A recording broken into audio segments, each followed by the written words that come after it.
नमस्कार साथियों, हिंदी नेटशाला में आप सभी का पुनः हार्दिक अभिनंदन है। जैसा कि आप सभी जानते हैं, अपने इस चैनल पर हम हिंदी की उच्च स्तरीय प्रतियोगी परीक्षाओं की तैयारी करते हैं। इसी क्रम में यह प्रमाणिक प्रैक्टिस बुक आधुनिक काल की हम सॉल्व कर रहे हैं। इसके अंतर्गत 976वें नंबर के प्रश्न से आज की कक्षा का प्रारंभ करेंगे और अब जो हम प्रैक्टिस सेट सॉल्व कर रहे हैं इसका शीर्षक रहेगा नई कविता, साठोत्तरी काव्य एवं गद्य काव्य। तो आपके गद्य से संबंधित या साठोत्तरी काव्य कहते हैं 50 से 60 के बीच में जो लिखा गया, अर्थात अब तक हमने जो प्रैक्टिस सेट सॉल्व करे वह स्वतंत्रता प्राप्ति से पूर्व के थे। स्वतंत्रता प्राप्ति के बाद नई कविता का प्रारंभ होता है। इसके प्रारंभकर्ता भी प्रयोगवाद के प्रारंभकर्ता अज्ञेय ही हैं, लेकिन जगदीश गुप्त की एक पत्रिका निकली थी नई कविता नाम से, उसके नाम से ही इसके नामकरण का शुभारंभ मानते हैं। बाकी इसके भी प्रवर्तक अज्ञेय ही रहे हैं मूलतः, तो क्योंकि प्रयोगवाद के अंतर्गत कवियों ने नए नए प्रयोग किए और इसी श्रृंखला को आगे प्रयोगवाद की कुछ कमियों को हटाते हुए फिर नई कविता का विकास होता है 50 के बाद, यानी स्वतंत्रता प्राप्ति के बाद की। मूलतः जो मूल एक शब्द अगर आप इनमें अलग करने के लिए जानना चाहें कि नई कविता में और पुरानी वालियों में क्या अंतर है, तो एक छोटा सा वो, हालांकि प्रयोगवाद के कवियों ने भी स्वतंत्रता प्राप्ति के बाद के जो कवि हैं वो प्रयोगवादी भी रहे और नई कविता में भी वो लिखेंगे। तो स्वतंत्रता प्राप्ति के बाद जो विचारधाराओं में परिवर्तन आया, उस परिवर्तन का उल्लेख नई कविता में किया गया है। पहला प्रश्न देख लेते हैं, नई कविता नाम का प्रचार किस रचनाकार ने किया? तो अज्ञेय ने इस नाम का प्रचार प्रसार किया। अज्ञेय बहुत ही सशक्त हस्ताक्षर है हिंदी साहित्य के, उन्होंने बहुत सारी काव्य रचना की है। एक दिन बोलेंगे पेड़ काव्य संग्रह किसका है? तो राजेश जोशी का है। यूपी टीजीटी और यूपी पीजीटी 2021 वाले दोनों पेपर में यह प्रश्न पूछा गया था। दोनों पेपर चैनल पे उपलब्ध हैं, हिंदी इसी चैनल की प्लेलिस्ट में दोनों पेपर आपको मिल जाएंगे। जरूर चेक करिएगा यदि आप आगामी परीक्षाओं की तैयारी कर रहे हो, न केवल 21 के बल्कि अब तक आपके जितने भी यूपी के पेपर आयोजित हुए जिसमें जीडीसी वाले, एलटी वाले, टीजीटी, पीजीटी सिंपल, सबको क्रमबद्ध रूप से प्लेलिस्ट में मैंने लगा दिया है, तो वो जरूर करें आप। एक दिन बोलेंगे पेड़ काव्य संग्रह के रचनाकार राजेश जोशी हैं। मिट्टी का चेहरा, नेपथ्य में हंसी, दो पंक्तियों के बीच आदि राजेश जोशी के अन्य काव्य संग्रह हैं। दो पंक्तियों के बीच रचना पर 2002 ईस्वी में राजेश जोशी को साहित्य अकादमी पुरस्कार प्राप्त हुआ। नए इलाके में अरुण कमल का प्रसिद्ध काव्य संग्रह है जिस पर 1998 में साहित्य अकादमी पुरस्कार इनको प्राप्त हुआ। अब शेखर जोशी भी हैं इसमें, तो शेखर जोशी का कहानी संग्रह कोसी का घटवार काफी फेमस हुआ और इनकी ये जो रचना है ना कोसी का घटवार, ये हम कहानियों के अंतर्गत पढ़ चुके हैं, काफी फेमस रही। इसके अलावा जो चौथा ऑप्शन है सौमित्र मोहन, तो सौमित्र मोहन का प्रमुख कविता संकलन चाकू से खेलते हुए तथा लुकमान अली है। तो ये आपके आधुनिक रचनाकार हैं। यहां से प्रश्न पूछा ही जाएगा, अरुण कमल का नए इलाके में काफी फेमस हुआ है, ठीक है। तो मैं ये पूरी व्याख्या आपको पढ़ के इसलिए सुना रही हूँ क्योंकि नई कविता हमने आज से प्रारंभ किया, तो इसको व्याख्या सहित देखेंगे। धीरे धीरे जब हम इसके 2-3 प्रैक्टिस सेट कर लेंगे और ये व्याख्या जब रिपीट होने लगेगी तो मैं आपको पढ़कर नहीं सुनाऊंगी। नई कविता के विषय में असत्य कथन क्या है? इसमें नए भावबोधों की अभिव्यक्ति हुई है, ये तो सही है।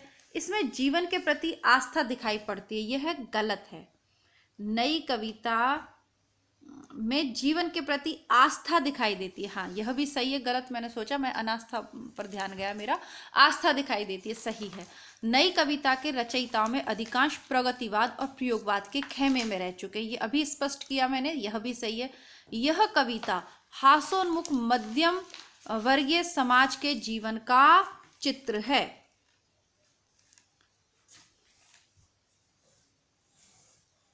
तो ऑप्शन नंबर डी इसका गलत उत्तर इसमें दिया हुआ है। देख लेते हैं क्या कहते हैं। नई कविता के संदर्भ में शेष कथन सत्य है। नई कविता नाम अज्ञेय का दिया हुआ है। नई कविता का आरंभ सन 1954 में जगदीश गुप्त द्वारा संपादित नई कविता के प्रकाशन से माना जाता है। जैसा कि मैंने आपको टॉपिक को प्रारंभ करने से पूर्व ही क्लियर कर दिया था। मुक्तिबोध क्या लिख रहे हैं कि नई कविता वैविध्यमय जीवन के प्रति आत्मचेतस व्यक्ति की प्रतिक्रिया है। नई कविता का स्वर एक नहीं बल्कि विविध है। रामस्वरूप चतुर्वेदी लिखते हैं कि नई कविता में समग्र मनुष्य की बात ही नहीं की गई है, वरन मनुष्य के समग्र अनुभव खंडों को संयोजित किया गया है। तो मैं लाइट जला के आती हूँ, आप लोग तब तक। नमस्कार और जय हिंद। नहीं, अभी नमस्कार जय हिंद देंगे बेटा, लाइट जला रही हो आप। लाइट ही नहीं आ रही।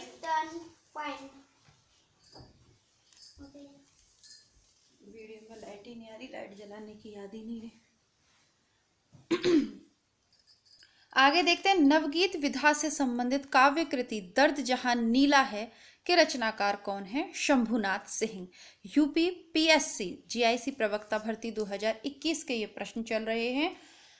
तो अब आप देख रहे हैं कि 2021 में जो पेपर हैं वहां पर आधुनिक काल में नई कविता, ये साठोत्तरी काव्य धारा, इसको काफी महत्व दिया गया है ना।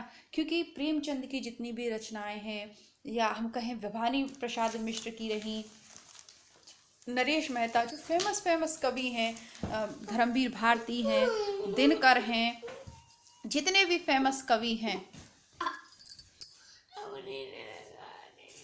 मैं अवनी की पिटाई लगाऊंगी, तुम मुझे वीडियो बना लेने दो। जितने भी फेमस कवि हैं उनकी रचनाएं सभी विद्यार्थी याद कर रहे हैं, सभी परीक्षार्थी याद कर रहे हैं, ठीक है। लेकिन इन अगर आप आगामी कंपटीशन में अपनी सीट पक्की करना चाहते हैं तो आपको आधुनिक काल के जो नवीनतम लेखक हैं इनकी रचनाओं से परिचित होना पड़ेगा, जानना पड़ेगा, समझना पड़ेगा, क्योंकि उन प्रश्नों को तो कोई भी गलत नहीं करेगा।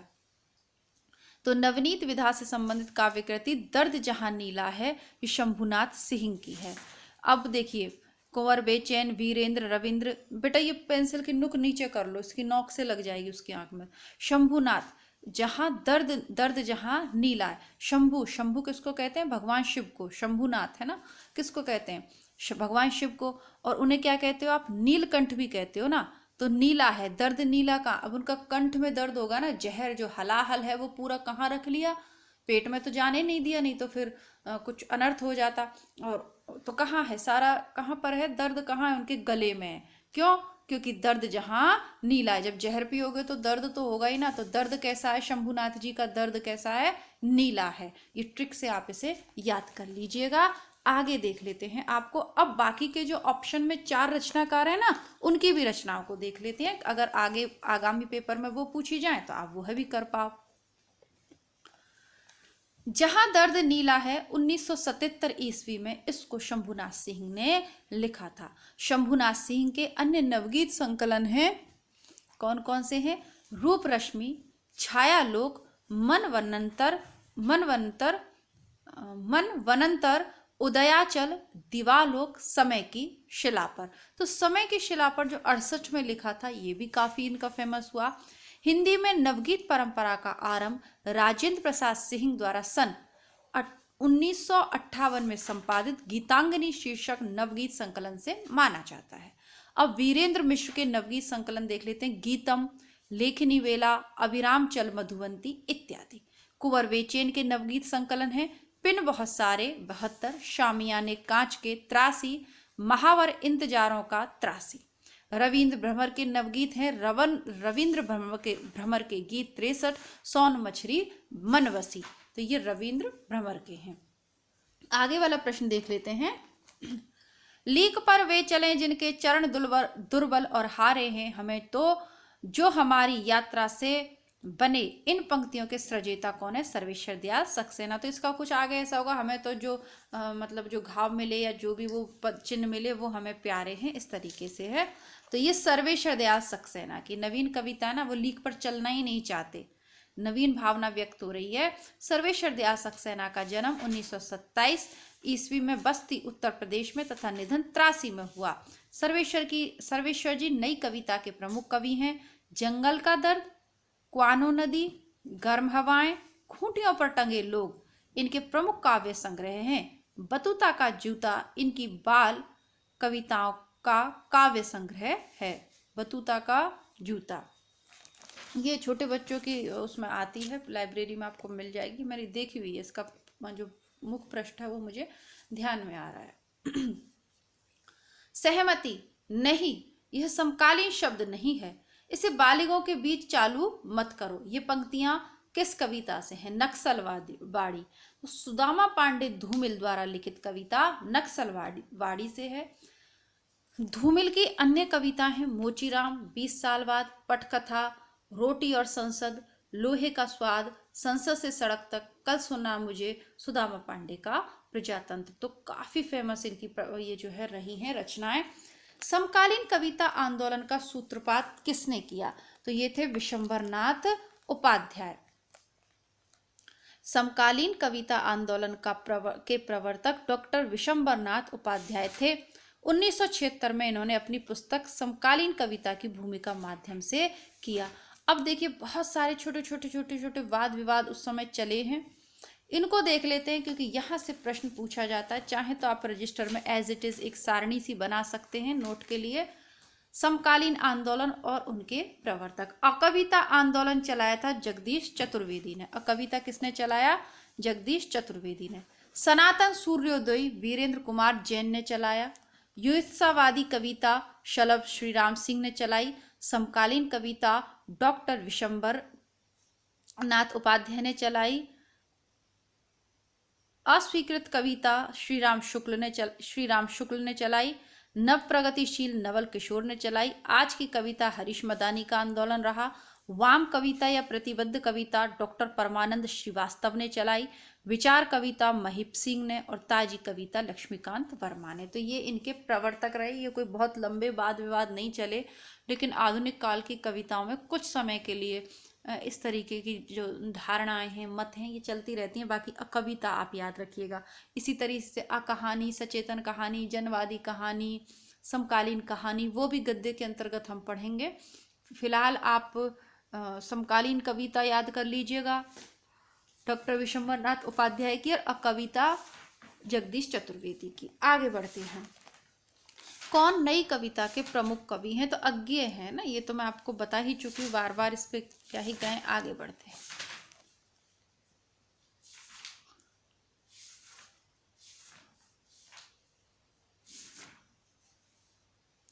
जयशंकर प्रसाद और निराला। ऑप्शन में 4 ऑप्शन है, उनमें जो लेखक है उनकी जानकारी ले लेते हैं। जयशंकर प्रसाद और निराला जी छायावाद के प्रमुख कवि हैं, जबकि दिनकर राष्ट्रीय सांस्कृतिक चेतना और प्रगतिवादी चेतना दोनों में विद्यमान है। प्रसाद कृत आंसू को हिंदी का मेघदूत कहा जाता है। किले में औरतें किस कवि की कविता है? तो किले में औरतें रघुवीर सहाय की है। हंसो हंसो जल्दी हंसो में संकलित है। ये किले में औरतें कौन से काव्य संग्रह में? हंसो हंसो जल्दी हंसो। इनकी अन्य कविताएं सीढ़ियों पर धूप 1960, आत्महत्या के विरुद्ध 67, कुछ पते कुछ चिट्ठियां 89, एक समय था 1995। ये UPSC असिस्टेंट प्रोफेसर के पेपर में पूछा गया। और देखिए एक बात ध्यान रखिएगा, ये मैंने आपको कल परसों दोनों दिन के प्रैक्टिस सेट्स में करवाए हुए हैं। राष्ट्रीय सांस्कृतिक कविता के प्रतिनिधि कवियों में सम्मिलित कौन नहीं है? विजयदेव नारायण शाही नहीं है। ये नई कविता के दौर के प्रसिद्ध कवि हैं। विजयदेव नारायण शाही राष्ट्रीय सांस्कृतिक कविता के नहीं है। हरियाणा TGT में ये पूछा हुआ तो मैथिली शरण गुप्त, माखनलाल चतुर्वेदी, बालकृष्ण शर्मा, नवीन। अब वैसे तो ये द्विवेदी युग के हैं, पर ठीक है। हिंदी साहित्य में छायावाद के बाद 30 के बाद जो प्रवृत्ति दिखाई पड़ी उसे उत्तर छायावाद के नाम से जाना जाता है। इसमें 2 धाराएं प्रमुखतः विकसित हुई, व्यक्तिगत प्रणय मूलक काव्यधारा और दूसरी राष्ट्रीय सांस्कृतिक धारा।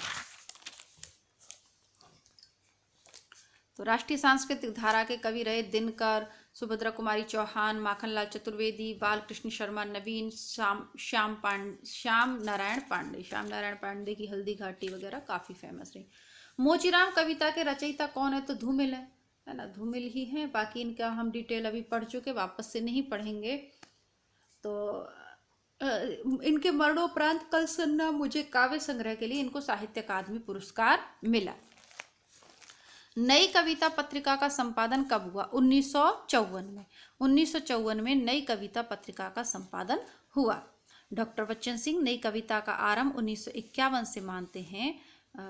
उनके अनुसार नई कविता प्रयोगवादी कविता का परिष्कृत रूप है। तो ये तो मैंने भी आपको भी वीडियो जब प्रारंभ किया, नया टॉपिक जब भी मैं प्रारंभ करती हूँ तो उससे संबंधित मुख्य बिंदु आपको बता देती हूँ। उसमें मैंने आपको कहा कि प्रयोगवाद में ही कुछ सुधार करके नई कविता वाले कवियों ने लिखना प्रारंभ किया। विजयदेव नारायण शाही ने नई कविता में लघु मानव की प्रतिष्ठा की है। नई कविता में कैक्टसवाद का जन्म होता है। नई कविता में कैक्टस प्रतीक के रूप में अपनाया गया, जो अदम उत्साह, जीवन आकांक्षा, अनगढ़ता का प्रतीक है। नई कविता की अवधारणा से संबंधित कविता के नए प्रतिमान पुस्तक के लेखक हैं नामवर सिंह।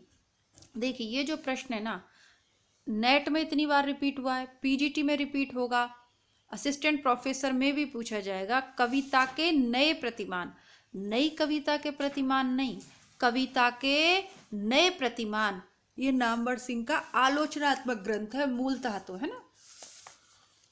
और नामवर सिंह पर एक वीडियो मैं अपलोड कर चुकी हूँ, प्रमुख लेखक वाली प्लेलिस्ट में होगा वो। बकलम खुर्द, आधुनिक साहित्य की प्रवृत्तियां, छायावाद, इतिहास और आलोचना, दूसरी परंपरा की खोज, काफ़ी फेमस है इनका। वाद विवाद, संवाद, जमीन से किससे, जमाने से दो दो हाथ, साहित्य की पहचान, आलोचना और विचारधारा, आलोचना और संवाद आदि। लीलाधर जगूड़ी को उनके किस काव्य संग्रह के लिए 2018 का व्यास सम्मान दिया गया है? तो किसके लिए दिया गया है? जितने लोग उतने प्रेम, जितने लोग उतने प्रेम। तो ये उत्तराखंड वाले लेक्चरर पेपर में पूछे हुए हैं।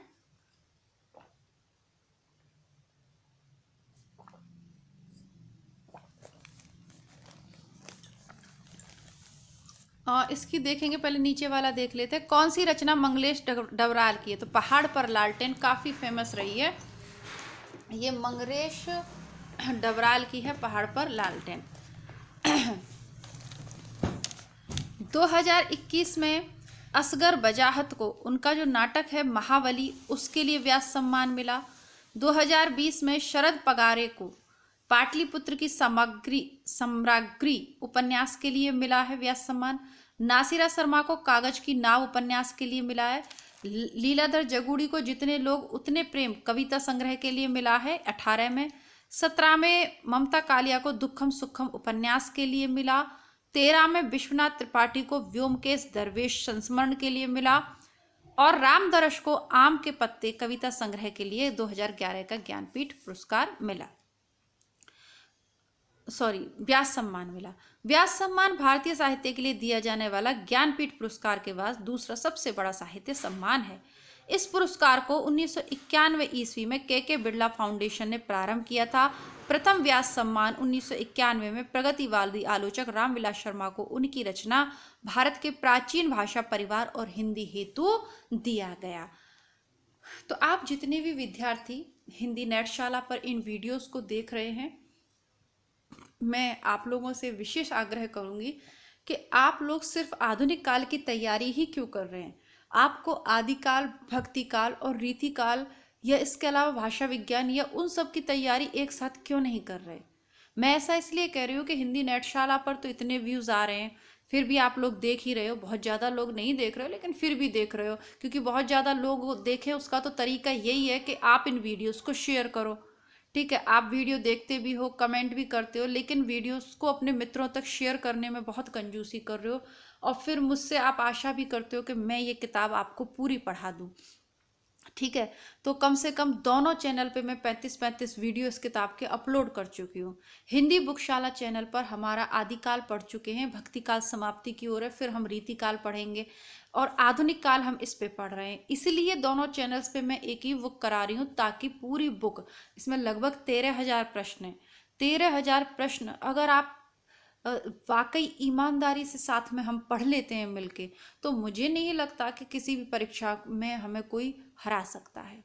तो ये ईमानदारी से मेरा जो प्रयास मैं कर रही हूँ, तो कृपया करके हिंदी बुकशाला पर भी देखिए, डेली मैं वीडियो अपलोड कर रही हूँ। हालांकि मैं आदिकाल वाला जो लिंक है वो डिस्क्रिप्शन बॉक्स में दे दूंगी, तो हिंदी बुकशाला को आप लोग देखें। जैसे आज उसका वीडियो डाला है मैंने राम काव्य धारा का, तो वो आप जरूर देखें। दोनों को साथ लेके चलें ना। ऐसा नहीं है कि पहले आप आधुनिक काल कर लेंगे, आदि काल, रीति काल, मध्यकाल, उनको पढ़ते रहिए, लेकिन प्रैक्टिस सेट आप डेली करिए दोनों चैनल्स पे। ठीक है, आशा करती हूँ कि आप ऐसा करेंगे। धन्यवाद, नमस्कार।